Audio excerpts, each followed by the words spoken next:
all very much, Excellencies, Ambassadors, Consul General, Madam Minister Oda, Chief Justice McMurtry, Opposition Leader John Tory, and if I've forgotten anybody, it's not my fault. I can only remember so much. Je veux également féliciter les organisateurs et les gens qui ont organisé de façon spéciale cette soirée magnifique de la part de la communauté japonaise canadienne. On est en train ce soir de souligner un grand événement dans l'évolution de notre société. Et c'est avec beaucoup de fierté que je félicite tous ceux qui ont organisé cette belle soirée. 20 years ago, the redress took place, but I have to tell you that 20 years ago I also, as Don Campbell will remember, I also chaired the G7 summit here in Toronto. And as a courtesy, I would go to the airport to meet the various leaders coming, have a chance to chat with them on the way in. President Reagan, Mrs. Thatcher, Chancellor Kohl, Prime Minister Nakasone, and so on, originally. Then there was a change, as you may remember. And our friend, the finance minister, was selected as Prime Minister of Japan. And he arrived, Mr. Takeshita, at the last minute. So I went out to meet him like the others, and I got in the limo on the way down. The Japanese go into politics very early, and they stay there all their lives. Unlike Canada, no one seems to be defeated in Japan. And so I'm in the limo with Prime Minister Takeshita, whom I had known briefly as Minister of Finance, but I'd never had a chance to have a chat with him. So I'm in the back seat of the limo here, he's there, and the translator is right here. So I figured I'd find out a little bit about him on the way down. So I said, Naburo, and the translator did his work.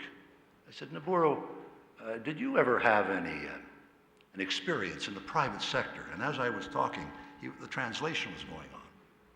Did you have any experience in the private sector? He responded, yes, Brian. He said, I had quite a long experience in the private sector. So I said to him, well, Naburo, what did you do? And he said, I was a teacher. So I said, what did you teach? And he said, English.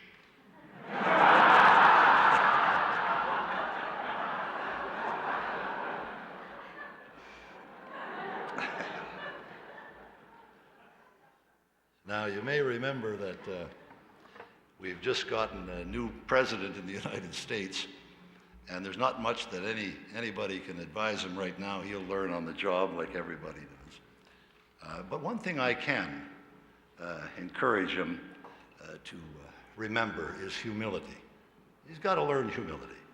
You win an election, you think you're the cat's meow, and then all of a sudden things go wrong. So you have to, all prime ministers, for example, in Canada, had to learn some humility. I didn't, but you know, as you know, but the others did.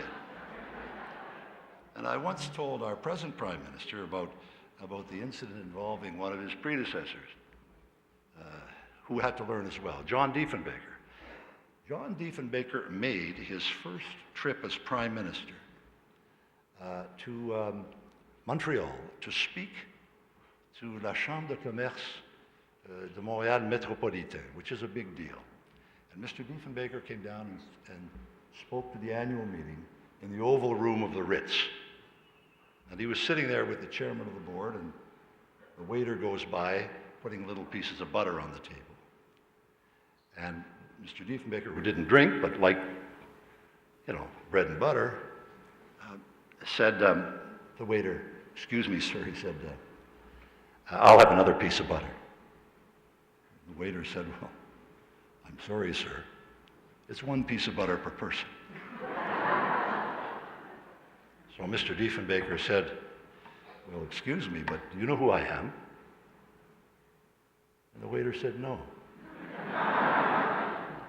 He said, I'm the Right Honorable John Diefenbaker, the new Prime Minister of Canada, and I'd like another piece of butter. The waiter said to him, do you know who I am? Diefenbaker said, no. He said, I'm the guy who gives out the butter.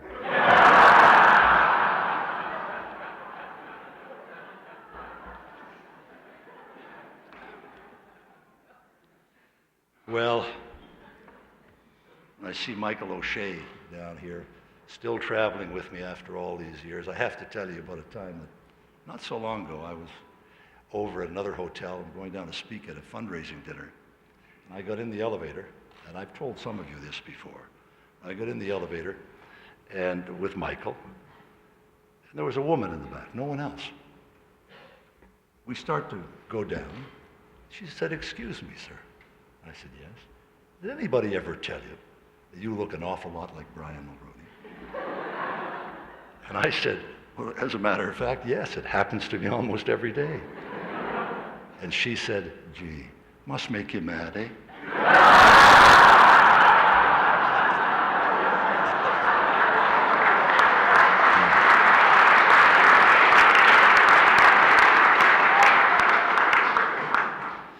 Well, you know, interesting things do happen to you when you leave office. And in my case, I hadn't been out of office any more than 2 or 3 months.